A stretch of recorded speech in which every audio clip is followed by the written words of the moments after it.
মহান আল্লাহ রাব্বুল আলামিন সবাইকে পুনরায় জীবিত করে হাসরের ময়দানে দাঁড় করাবেন।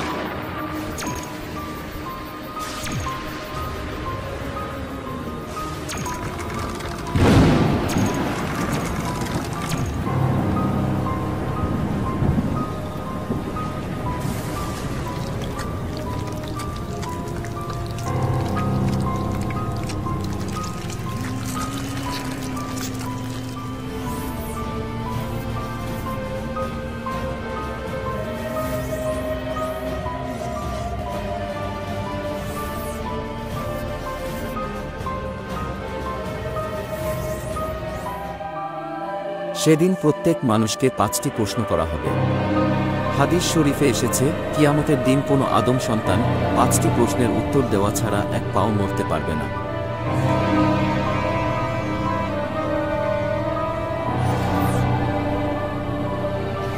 সেদিন তাকে জিজ্ঞাসা করা হবে তার জীবনের লক্ষ্য ও উদ্দেশ্য কী ছিল, এবং তার যৌবনকাল কিভাবে কাটিয়েছে, কিভাবে সে উপার্জন করেছে এবং তা কিভাবে ব্যয় করেছে, তার জ্ঞান বা বিবেক অনুসারে কর্ম করেছে কিনা, আর মহান রবের ইবাদত করেছে কিনা।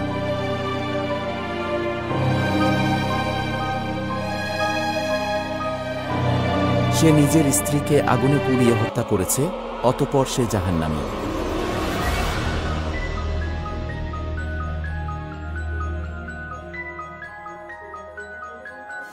অনেক টাকা পয়সা থাকা সত্ত্বেও দান খয়রাত করে নাই, অথচ সেই টাকা দিয়ে নেশা করেছে, অতঃপর সে জাহান্নামী।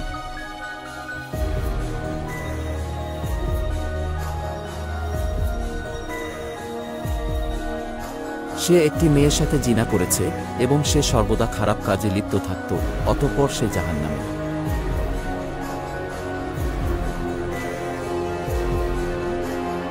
নিজের স্বামী থাকা সত্ত্বেও অন্য পুরুষের সাথে জেনায় লিপ্ত হয়েছে, অতঃপর সে জাহান্নামী।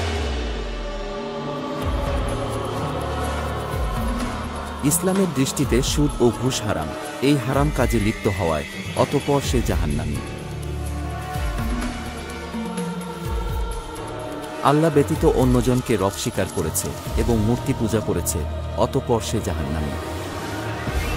যারা তাদের কৃতকর্মের কারণে জাহান্নামে যাবে, তারা অনন্তকালের জন্য জাহান্নামের কঠিন শাস্তি ভোগ করতে থাকবে।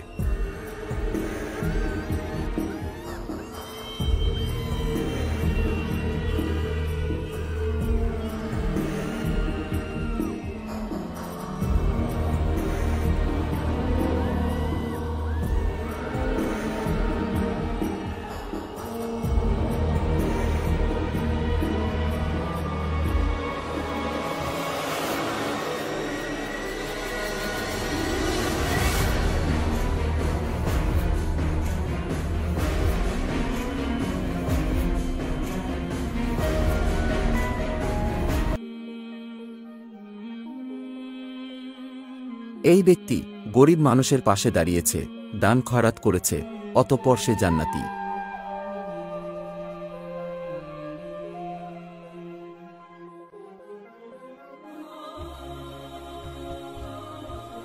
সে হালাল পথে টাকা রোজগার করেছে এবং নামাজ কালাম আদায় করেছে, অতঃপর সে জান্নাতি।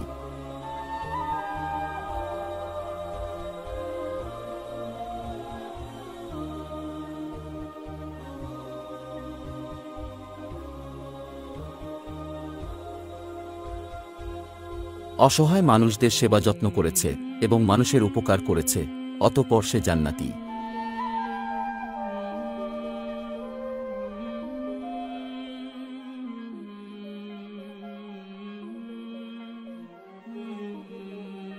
কুরআন ও হাদিসের কথা শুনে তওবা পাঠ করেছে এবং মহান রবের উপাসনা করেছে, অতঃপর সে জান্নাতি।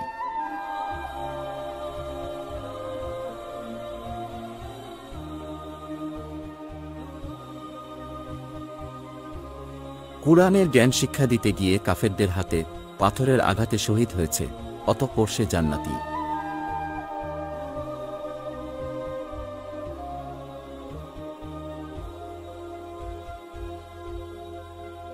যারা তাদের ঈমান ও আমলের কারণে জান্নাতে যাবে, তারা অনন্তকালের জন্য জান্নাতের নাজ নেয়ামত উপভোগ করতে থাকবে, যা কখনো শেষ হবার নয়।